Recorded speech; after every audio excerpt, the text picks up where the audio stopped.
I'm here with my friend Guillaume Bignon, who is a former French atheist. I guess you're still French in a sense. Yeah, I apologize for that. A former atheist who is now a Christian theologian. And you are a Calvinist, right? Yes, that happened to some people, so I would identify myself as a Calvinist indeed.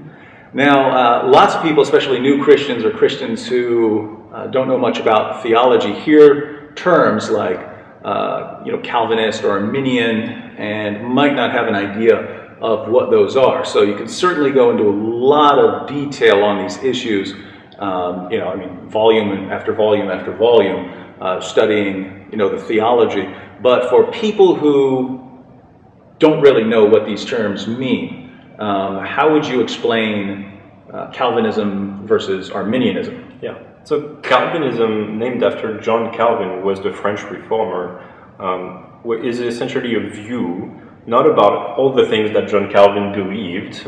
Usually when people speak of Calvinism, they have in view his particular teachings about how to reconcile God's control of human free choices and the fact that human beings do make free choices.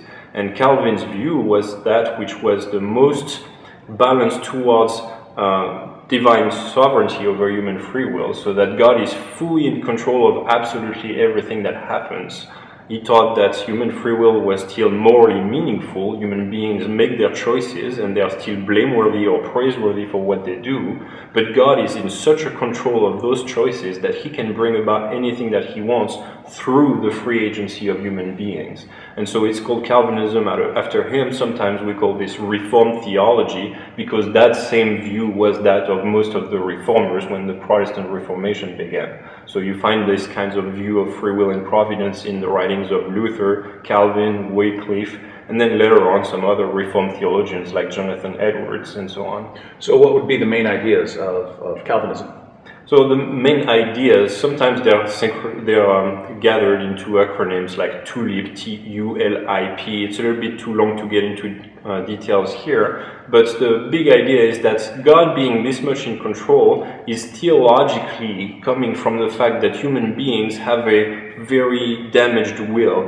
Because of original sin and the fall of the first human pair, all humans after Adam and Eve have a will that is crippled towards evil. And so, being dead in sin as the Bible presents it, human beings do not have a freedom that is morally allowing them to do the right thing for the right reasons. That's what Calvin presented it, and sometimes we call this total depravity. Human beings just do not have the ability to please God, and therefore for them to do the right thing, it takes an act of God by the Holy Spirit changing their hearts, leading them to do the right thing instead. And since that activity of God is fully necessary, it leads, in terms of divine providence, it leads us to affirm that God is the one who is fully in control of just how good our choices will be, and thereby He is in control of what options we will choose, all the while maintaining that human beings with this kind of free will are still blameworthy or praiseworthy.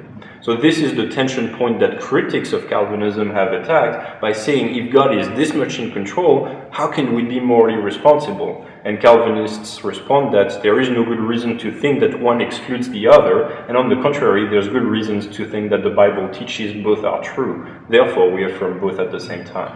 Yeah, and as far as the critics and the adherents, it seems like both sides are trying to, somehow guard God in a certain way. That's correct. The Calvinists are insisting on God's sovereignty, and how dare you challenge God's sovereignty, and the opponents are insisting, if you're saying God's in control of everything, then you're saying He's responsible for the evil as well, and therefore you're attributing this to God, and how dare you attribute that sort of thing to God? And so both are saying, hey, we need to understand what God is, and not try to diminish His nature in any way. Yeah, that's right. And so I don't think it would be a fair criticism of non-Calvinists to say that they try to diminish God's sovereignty necessarily, though that might be a valid criticism of some of them. But the big idea is really, how do you reconcile those two things? That God is really in control of what happens in the world, there's a full string of biblical teachings that assert just that, and yet that human beings make choices that are morally responsible. So the main criticism that comes from Arminians, that is the opposite view to Calvinism, against Calvinism, is to say that if God determines what we do, we cannot be morally responsible. So they presuppose that incompatibility, and then obviously if that is true, and Calvinists affirm that God determines our choices, then it would follow that our choices are not morally responsible, which is clearly unacceptable. But then again, Calvinists don't deny that our choices are morally responsible, they only deny that if they were determined, they would not be morally responsible. So that's the real area of disagreement there. So how would you put sort of Arminianism in a nutshell? What would be the position itself? Arminianism is named after Jacob Arminius, who's also a reformer, really. He's a Protestant writer from the 16th century, a Dutch by the name of Jacob Arminius. And here again, we're not describing his views on all sorts of topics. It's precisely on that question of divine providence over human free will.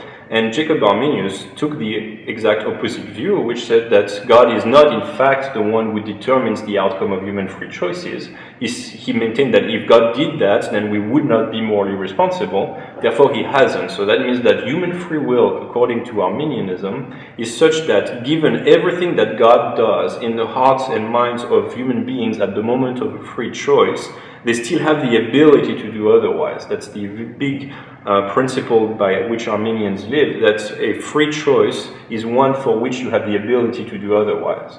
And so this raises various questions then, because if God is such that he cannot determine the outcome of human choices, then what sort of control really does he have over the outcome of what happens in the world through human choices? And that's where in the big tent that we can properly call Arminianism are going to be different people identifiable as open theists. We think that God does not even know what's coming up in the future. You have simple foreknowledge Arminians, or classical Arminians, who say that God doesn't determine the outcome of our choices, but he still knows what's coming in the future. So they're properly described Arminian as well. And then there's a third team called Molinists, which affirm the same sort of free will, but they affirm that God has a little bit more knowledge about our free choices. He knows what has been chosen, what will be chosen, and he also knows what would have been chosen in any possible set of circumstances. And it's in the middle. So it's in the middle, so that's the view called middle knowledge or Molinism. But all of those people, regardless of how you reconcile divine providence and human free will, all affirm the same view of free will, which is an indeterministic view, wherein God is not the one who determines the outcome. The human free will is the one that determines which outcome of a choice is made. And then they reconcile this with providence in their own favorite way. So under that big tent, you have all of those three teams, and on the other side is Calvinism, which affirms that God is very much the one who foreordains all things according to the good counsel of his will. Now, you had Christianity a long time before anyone's using these terms, saying, hey, I'm a Calvinist, or hey, I'm an Arminian. But we have tons of scriptures. We have tons of scriptures that we're dealing with, and there are lots of passages that sound like your description of Calvinism. And there are other passages that sound, if you didn't interpret them with other scriptures, that sound like Arminianism. Right? It's sounding like we're just responsible for what we're doing, that we're not determined, that we have, we actually have an option.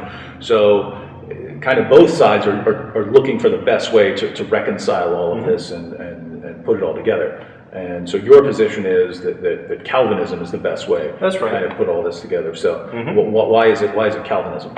Yeah, well, I think as you mentioned, if ultimately we feel like there's different strands of teachings that might incline one in one direction or another, then ultimately it's going to be a matter of weighing those, which ones are more convincingly going one way or the other, and for the scriptures that go in the other direction than yours, what are the best responses that you can have. And in terms of Calvinism, I would say that many times people do reject it on the basis that the Bible teaches strongly that we are morally responsible for our choices.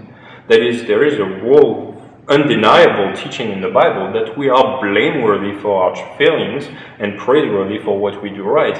And so, unfortunately, Arminians then assume the thesis that if we are determined, we cannot be morally responsible. And, since the Bible would say that, right? Because yes, it's certainly, yes. And now, so the real question is not whether we're morally responsible, but we come back to the question of whether determinism excludes this thesis that we are morally responsible. And I would say not only this is false, it's not proven, and there are even good reasons, both biblically and philosophically, to think this is false, more than just unproven. So that's why I'm happily considering myself a Calvinist. All right, thank you for that introduction. Sure.